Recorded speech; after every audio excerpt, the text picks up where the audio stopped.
I am thrilled to welcome my best friend in the entire world next to me today. This is my best friend and my husband, Jake Jones. He is a 50% owner of Kirsten Marie Photography, and he does a lot more than 50% of the work. So he'll get into that in a second. But you guys submitted questions over Instagram. I'm just going to read the questions that you guys sent, and he can, in sort of like a rapid fire succession, we'll get through these. So the first one, tell us about yourself, Jake. All right. So Kirsty and I are both originally from Oregon, which is where we met way back in high school in 2006 when we started dating. Yeah. And I was always a athlete growing up, so I played sports all throughout high school, all throughout college. Went to Willamette University in Salem, Oregon, graduated with an economics degree there, and then soon after moved down to Texas when Kirsty got her first job in finance, which I'm sure you already know that whole story. But it was from there I got into multifamily real estate. I work as an asset manager for a lending firm in that phase of work. And then obviously do this in all my other free time. When did you start riding horses? Casually, as soon as I met you. I never had been around a horse or got on a horse or any of that. I mean, I grew up in the city. So when I met you and I wanted to impress you and be your boyfriend, I pretended like I liked horses for a while. And then we just go out to the barn and walk around and all that kind of stuff. So technically, I mean, riding, the beginning of last year is when I really started getting serious about it and like learning my leads and figuring out how to ride faster than a trot and stuff like that, and obviously getting into the roping and stuff. So I'd say about a year I've been seriously riding. All right. What are your roles in Kirsten Marie Photography? Ear perker, bag carrier, drone flyer, everything except for shutter pusher. Yeah. I drive the rental car everywhere we go. That's for sure. He's my personal chauffeur. Yeah, Videographer. Photographer lately. Behind the Second scenes. shooter. For sure, behind the scenes on the iPhone and stuff A like lot that. of But even with my cameras. Technical support. Video editing. Website designer. He puts together a lot of the videos for KMP Learn. Like the courses and stuff like that. You've been doing that. I would say I don't really have a defined role. I kind of... You're my proofreader on everything. Yeah. And you're kind of quality control. Like I send a whole I send a whole bunch of pictures to him and galleries, and he gets to quality control and make sure that the images are cohesive and my Instagram posts are, have the correct spelling and are on brand and everything like that. So your roles kind of never end. And constantly change, so. Yes. Yeah. Yes. Ear perker might be the main one, but that's about it. Describe the growth of this business from your perspective. Well, in 2013, is that when we started? The business, yes. Yeah, when we moved down here. Obviously, we didn't go to the same college, so when you were in Texas and I was in Oregon, I didn't really get to see the early stages of the falling in love with cameras and shooting your roommates and some of that other stuff.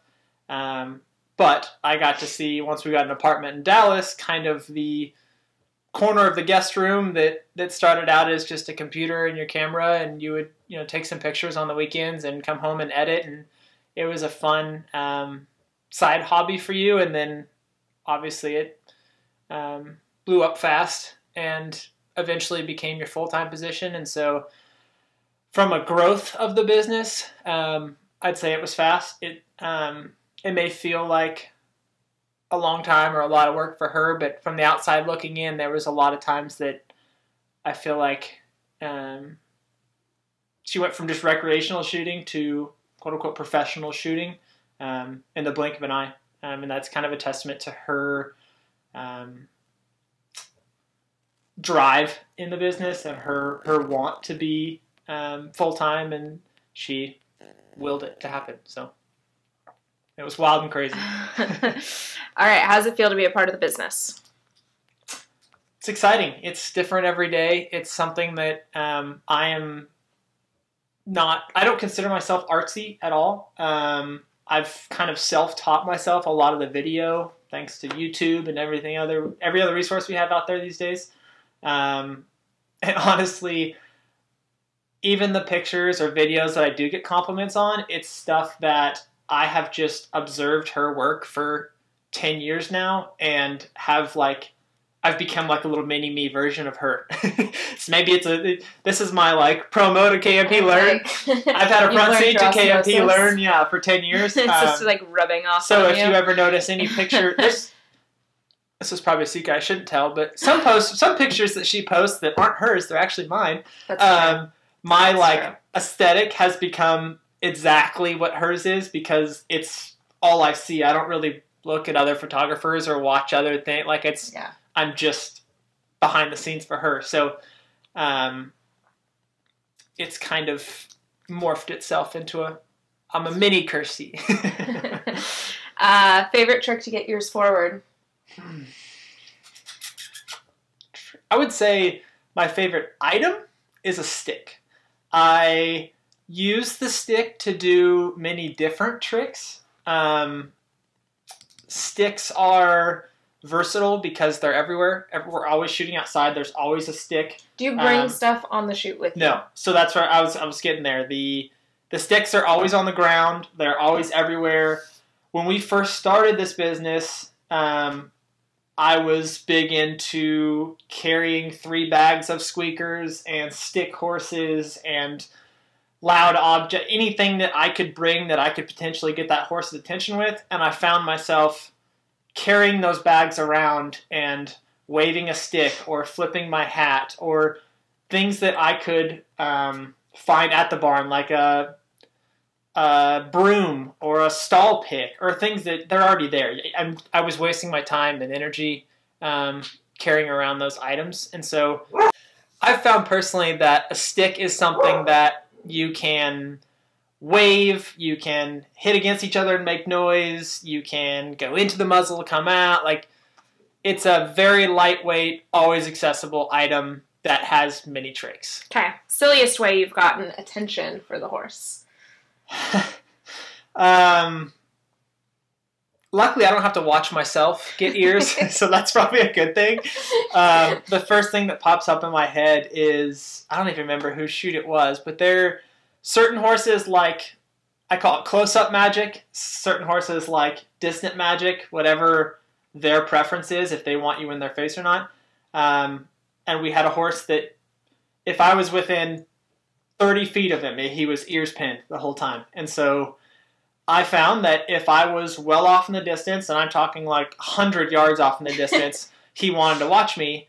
And it was a 2-hour shoot, I think, and I just jogged back and forth Like for 2 hours. I was dripping sweat when the shoot was over, but I had that horse's ears for 2 hours. So it kind of goes back to the trick method, like, why carry 3 bags of squeaker toys when I just jogged for 2 hours? And not saying that you should jog for 2 hours because I regretted it that night, but horses are interesting animals. They'll look and do different things. Silly ways are like when you pick up a cat and they always like want to see that, or like one time there was a tortoise at the barn, and so him just like slowly walking around, the horses were like, oh my gosh, what is that? That was a silly one. Every horse is different. You just gotta play it by, and if you carry a stick horse around, some horses like it, some horses don't, and if you get out there and they don't like it, you're wasting their time. Yeah. And this is another little side tip. When the horse, like when we get there, the horse is usually sitting in a cross tie or something because they're cleaning it up or getting it ready. When Kirsty's off, like talking to the girl, looking at outfits, I'll go over to the horse and start messing around. I'll put a broom in front of his face. I'll make noises. I'll flash my hat. I'll try things and see if he's going to put his ears forward, because then I know as soon as we start, we can hit the ground running. So that's kind of a behind the scenes of what I do. What's the scariest risk we've taken? Starting this business? I am a very, I like to be comfortable. I liked when she worked a corporate job with a salaried position, and we were actually on her benefits at the time because they were really good.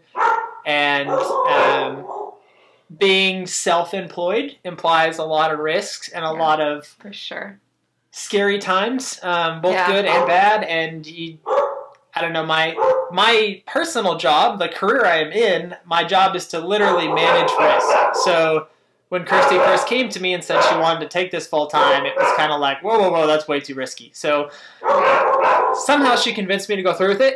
Yeah, and here we are. Going but full time was definitely the yeah, I would say, especially early on when things were, you can't necessarily see what the future is going to look like. So yes. Does self-employment make you nervous? Yeah, I think I just answered that in the previous one. I could never be fully self-employed myself. I don't mind working for her because I know I have my salaried position to fall back on. But with self-employment also comes, I mean, you can have amazing years that, will blow any salaried job out of the water. And it's just, it's that with what kind of risk aversion you have and what you put into it and what you get out of it. So what's the moment you felt like we made it? It's a weird question. Yeah, this one always pops up. And I don't think there's like, oh, we made it, like it's not every year. Like we look back, we just finished our 2020 goals and going through those and checking them off. And I could say, we go through goals and say, we did that. And, that was a great year. We really made something out of nothing. And then 2021, we just listed all our goals for that. And now it's like, I hope we do it again. But there haven't been a lot of big breakthroughs. It's like a small accumulation. Yeah, and it builds on each other. Wins, yeah. It builds on each other. Like and so, and I don't really like making the statement, we made it, because then I feel like you're done. Like, you know what I mean? Like, we made it. It's like we won the Super Bowl. Well, what's that? There's no higher achievement. So I feel like we're constantly trying to make it. We got a lot more goals to make it. Yeah. When we retire, we can say we've made it. What's the most memorable shoot you've helped on? I think I'm going to have to go with Compton Cowboys on this one, especially from a male perspective. I feel like that's what got you interested in writing. Yeah, I mean, it was definitely a piece of it. I see a lot of high school seniors, bridal portraits, family. I mean, it's rare to have even the dad out there walking around with this. It's usually me and a bunch of women.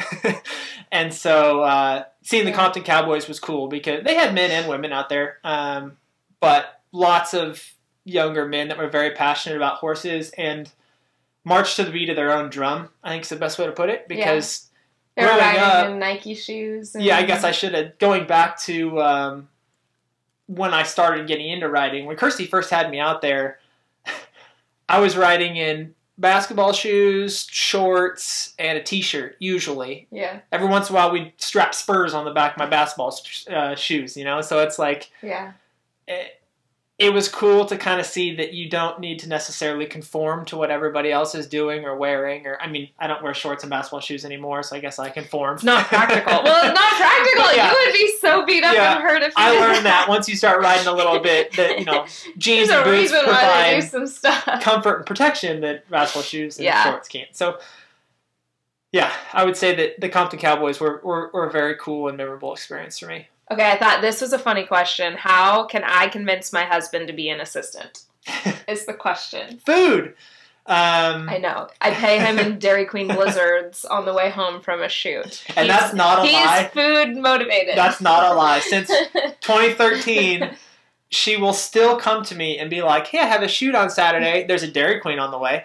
So it's not a joke that she literally pays me in food. But no, It's a personal choice. I mean, you can try and convince them all you want or bribe them all you want. And there's sometimes that she needs me on a shoot and I'll get a text from a friend and I would much rather be somewhere else. But your husband needs to make the decision to put his wife and her business first, and not whatever fun activity he has upcoming. So sorry, husbands, if I'm making you look bad or putting you in a bad spot. So many football games for photo shoots. It does also help when helping, if you can see the big picture and you can convince your husband that him helping leads to success of the business, which leads to fruition for the family. Yeah. It does come full circle. It's just hard sometimes to see that when you're out there running back and forth for 2 hours in 100-degree heat. What's the most amount of camera gear you've carried at one time? Going back to when we first started and I was carrying everything all the time, the one, I actually have a picture of it that sticks out in my head, was Maria's shoot from 2013. And this was back, Kirsty was still shooting a lot of film back then, so I had one bag full of film and gear. I'm sure she's got posted pictures and all that, but one film bag full of gear, and then we had one digital bag full of gear, and then I think I had a broom and a stall pick. I was still in the phase of more is better and not less is more. And so I had all my tools, I had all her cameras, I had all her film. I've learned a lot since then that it's not necessary to do that. And we don't shoot as much film anymore, so that camera stays in the car, and if she wants to shoot film, I'll just walk back to the car. I'm not going to carry it around the whole time. So, efficiency. Yep. Efficiency. What is a foolproof way to get ears forward? I would say there is no foolproof way. A 99% chance it's going to work is the app. All Ears app. And I have the pro version that I recommend. I've been using it for 7 years. I don't even know what it's called. It is a great tool for getting ears forward, but there are a couple of side notes with it. It works great for about 5 minutes. So if you're going to use it, save it for the end, save it for the most difficult location, save it for if there's a shot where there's multiple horses involved, I would absolutely use it then. It's much easier to catch all the ears at one time than trying to do whatever you're going to do with your hands. And yeah, I would just use it sparingly because it is the best tool that I have found out there. But if you're someone to bring it out of the bag right when you start the photo shoot and you sit there and just hammer that app, your horse will be dead to it in about 5 minutes, and you've lost your best tool. So that's what I recommend. All right. What is something they don't know about me? Here's a good question. Wow, what am I allowed to say? Is this a roast all of a sudden? Right. So I mentioned earlier that I took all my noisemakers and my stick horses and everything out of my bag because I was sick and tired of carrying it. Truth is, I took it out of my bag because it's now full of all of Kirsty's snacks. If you have a shoot with us and you pull me aside, I will secretly show you what's in that bag. Stop. And there are Cocoa Puffs, there are Lara bars, there are about 5 or 6 different chips. Kirsty is a snacker, and she has yet to go through an entire photo shoot without snacking on something. So, just a little side note, secret inside to on shoot, on location, Kirsty. All right. Well, hope you enjoyed this. Maybe we'll have more questions. Maybe we'll invite you back. Maybe I'll never invite you back again. But thank you for tuning in.